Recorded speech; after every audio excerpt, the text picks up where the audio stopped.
Passiflora incarnata, otherwise known as passionflower, or in my area, maypop.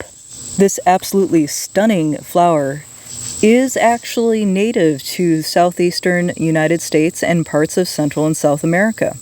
Teas, tinctures, and extracts from the leaves and flowers have a long history of medicinal use. Indigenous communities and early herbalists used it for its sedative properties, and Spanish explorers in the 1500s helped spread its use to Europe, where it was embraced as a folk treatment for restlessness and insomnia.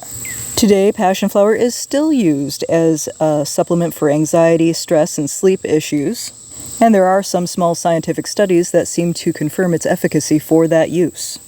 And obviously the flowers are loved by wildlife. I mean, just look at this little guy go. He's so stinking cute. He's getting pollen all over his back as he's making the rounds here, sucking up that nectar. I mean, I can't blame him. I wish I was that small so I could enjoy the party too. Here's a little butterfly joining the party. They're just sitting around a big old table together drinking nectar. So cute. In addition to its gorgeous flowers and being a traditional medicine and a source of food for wildlife, these vines also produce a fruit. Here are some of the young, unripe fruits.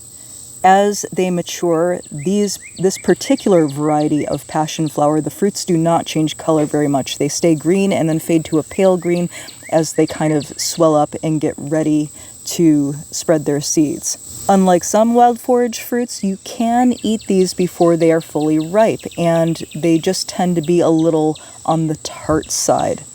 So I couldn't find any fully ripe ones, but I did find a kind of ripe one, and I'm going to open it for you on the video here, and we're going to try it out.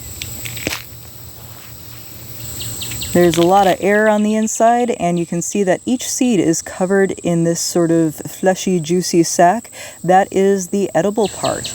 If you've ever had a lychee, the consistency or the texture is similar to a lychee, and I would say similar flavor too, though this one definitely had a lot more tartness. Like I said, it could have probably used to ripen up just a little bit more.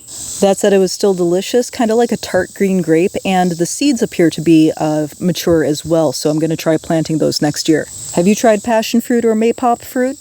Tell me in the comments how you would describe this flavor. Foraging is an incredible hobby that gets you out into nature. It's good for your mind, it's good for your body, it's good for the environment, and I tell you all about how to do that and why and how and to and yes and do and all the things in my book, Eco-Punk Foraging, How to Use Wild Plants for Food, Medicine, and Crafts by Melanie Weird. Now available in paperback and ebook format on Amazon.